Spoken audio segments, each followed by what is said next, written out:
In 2013, audiences around the world were terrified by The Conjuring, a film that claimed to be based on true events. But how much of it was real? Was the Perron family truly haunted by dark forces? And who was Bathsheba Sherman, the alleged witch tied to their farmhouse? Today, we're diving into the disturbing reality behind one of the most iconic horror films of the last decade. And let's just say, truth is often stranger than fiction. This is our weird world, where the strangest stories become reality. If you love these kinds of tales, don't forget to subscribe, leave a like, and hit the bell. This way you'll be notified whenever new content comes out, and you'll help this channel grow. Now back to the story.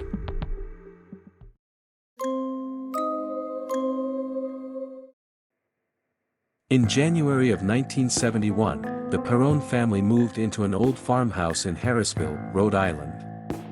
Carolyn and Roger Perron, along with their 5 daughters, were looking for a quiet place to build memories. The house, built in 1736, looked peaceful at first. But what they found was something far more sinister. From the very first day, things felt off. The house was cold in strange places. Furniture moves by itself.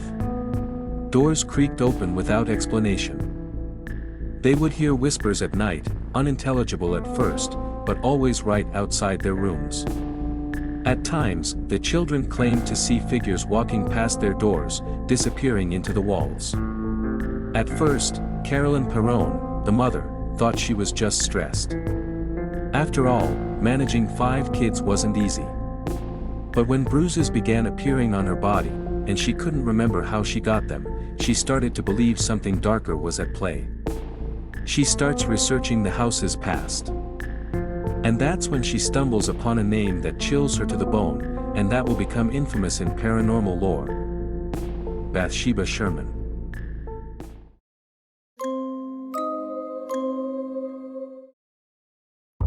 Bathsheba Sherman was a real woman, who probably lived on the property in the 1800s. According to folklore, she was a practicing witch who sacrificed her infant child in a ritual and cursed the land before hanging herself from a tree in the backyard. Although she was rumored to be involved in the death of an infant, no charges were ever officially filed. And here's where things get complicated.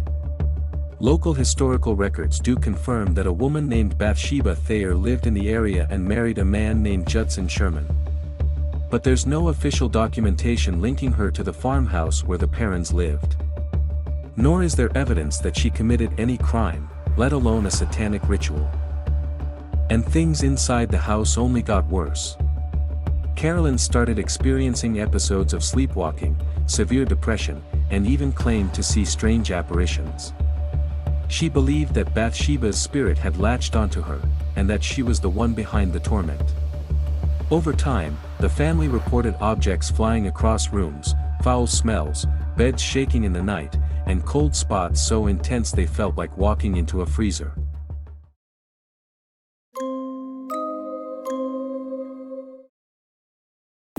Desperate for help, Carolyn reached out to Ed and Lorraine Warren, 2 self-proclaimed paranormal investigators and demonologists known for the Amityville case.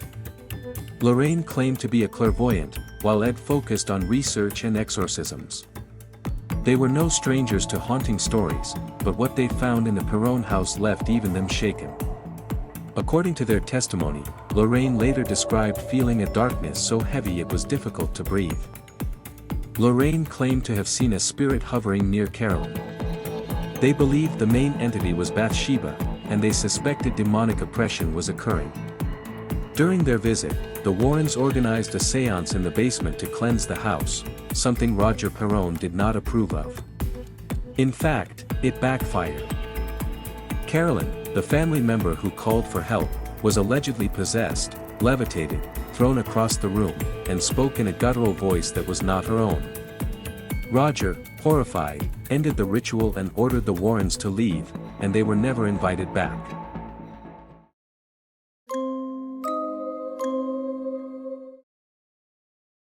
Unfortunately, the Warrens couldn't help the Perron family like they did in the movie. Roger feared that they were making things worse, and he wasn't entirely wrong. Instead, it brought more fear, and left the family divided on whether their help was a blessing or a curse. I may know what you're thinking now. So, if the Warrens have been kicked out, what comes next for the Perrons? At this point, the family should move to another home, right? Considering what they experienced, they should find a place where they can feel safe. But the family didn't receive peace after the seance. Despite all this, the Perrons stayed in the house. For 9 whole years. Why? They just couldn't afford to leave. Roger was a truck driver. Carolyn, at first, always stayed at home to look out for the children. Financial hardship kept them tied to that house for nearly a decade. And selling the house would have been way more difficult, considering its reputation given by all the rumors. The only thing they could do at the time was to adapt. And so, they endured. In those years, the children continued to witness whispering shadow figures, hear unexplained noises, slamming doors, and even smell rotting flesh. They kept living with an overwhelming sense that they were never alone. But something did change. After Roger kicked out the Warrens, the attacks became less frequent. Less violent. So, as we said before, he wasn't entirely wrong about being skeptical of the Warrens. But still wasn't enough for his family, especially Carolyn. Her health declined. She lost weight and seemed increasingly unstable, and it wasn't just about Bathsheba. According to the Perron family, many different entities were present, some benevolent, others profoundly malevolent. There is even talk of at least a dozen active spirits in the house.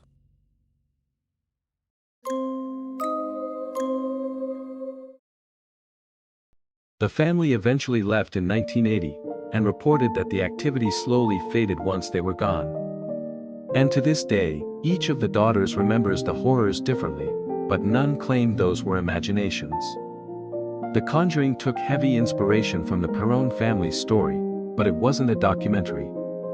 The film depicts a full-blown exorcism, with Ed Warren performing a dramatic ritual to save Carolyn. But in reality, the Warrens never received permission from the church to perform one. What actually happened was far messier. The movie also presents Bathsheba as a confirmed witch and murderer, but that's based on folklore, not evidence. In fact, some historians argue that Bathsheba was unfairly demonized, turned into a scapegoat by local legends. The Perrons never got closure. Even decades later, some of them refused to speak about what happened.